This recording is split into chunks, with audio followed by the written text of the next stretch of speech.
Perfeito. Ministro, lembrando a todos que o chat aqui está aberto para perguntas, eu vou aproveitar uma pergunta que o Flávio mandou, que é a seguinte, e vou emendar com uma pergunta que eu tinha planejado para o senhor também.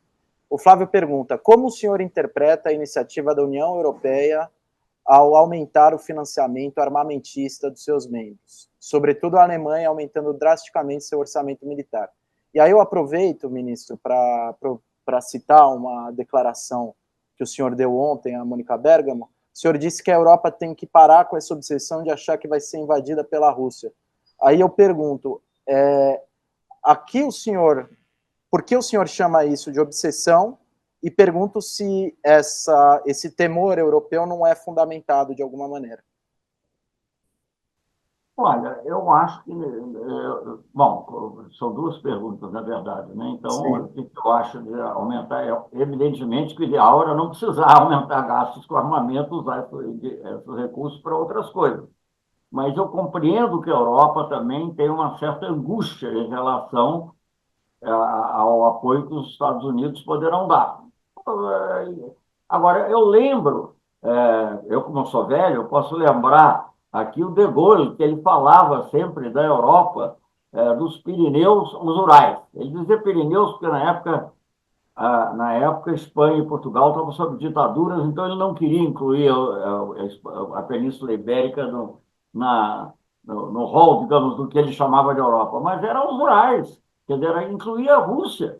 Quer dizer, eu acho que essa questão digamos, da russofobia que existe um pouco na Europa, que poderia ter alguma justificativa, e talvez tivesse alguma justificativa no tempo do comunismo, eu acho que a Rússia hoje em dia nem tem força para isso.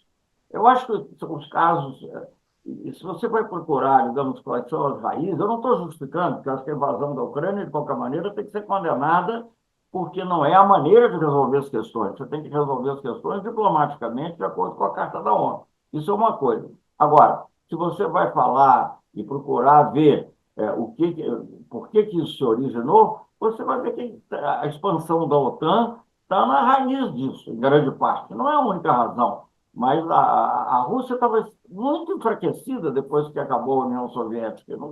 Não se atreveria jamais a invadir um outro país europeu. Agora, quando isso...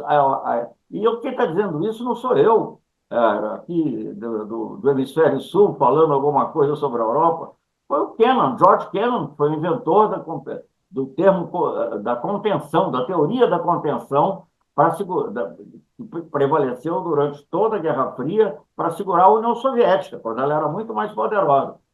Quer dizer, então, era contenção. E ele próprio, quando em 97, mais ou menos, quando começou a se pensar e a se efetivar a expansão da OTAN, ele falou, olha, eu acho que isso é muito perigoso. E naquela época não era em países da antiga União Soviética, era países do leste europeu. Você pode dizer que eram dominados pela União Soviética, mas não era a Rússia. Era a República Tcheca, Hungria, Polônia, né? Em 2004 foi a primeira vez que se incorporaram países da antiga União Soviética, que são os países bálticos. Mas, curiosamente, eu era ministro, eu não vi uma grande reação da Rússia, uma ameaça de volta. No caso da Ucrânia, eu acho que há um perigo, ali era o caminho. Primeiro havia uma ligação maior, pelo menos de parte da Ucrânia, havia populações russas também na Ucrânia. Enfim, era uma questão mais delicada. Nada disso justifica, eu volto a dizer, a invasão. Mas daí a Europa ter medo de que a Rússia vai invadir a Europa, eu olho para a história. O que aconteceu foi o contrário. Eu cito sempre, e talvez os seus ouvintes aí já tenham me ouvido falar disso, mas eu vou repetir, o historiador inglês Arnold Toynbee, que não era nenhum marxista, não é o Hobsbawm, era o Arnold Toynbee, que era um grande historiador inglês. Logo no início da Guerra Fria, 51, 52, ele deu uma aula na BBC, que depois foi transcrita em livro, você pode obter isso escrito, chama-se A Rússia e o Ocidente, em que ele dizia o seguinte: quando a Rússia fala que tem preocupações de segurança em relação à Europa, ela tem um ponto. porque there is a point, quer dizer, porque desde a época dos Cavaleiros Teutônicos, passando pela Confederação Polaco, é, um dos países bálticos, oh meu Deus, Lituânia, Polaco-Lituânia, depois, obviamente, mais importante, Napoleão e o Hitler. Então, quando eu leio no jornal francês, como eu li, que a Rússia tem o expansionismo no seu DNA, eu fico espantado, porque eu digo, não foi Nicolau I que mandou lá, ou não foi o Alexandre que mandou as tropas, mandou depois, já na reação junto com os britânicos e com todo mundo, depois na derrota do Napoleão, mas foi a Rússia. Então, sabe, eu não vejo o Hitler que invadiu a Rússia, a União Soviética. Então, eu acho que, digamos, essa ideia de que a Rússia vai invadir a Europa, ameaçar a Europa, eu acho totalmente inviável, totalmente, digamos, sem fundamento. Ela não terá. Eu acho que talvez os países que tenham, assim, a fronteira imediata podem ter problema. Mas veja bem, a Áustria, que ela hoje não tem fronteira imediata com a Rússia, mas ela tinha com os países ditos satélites.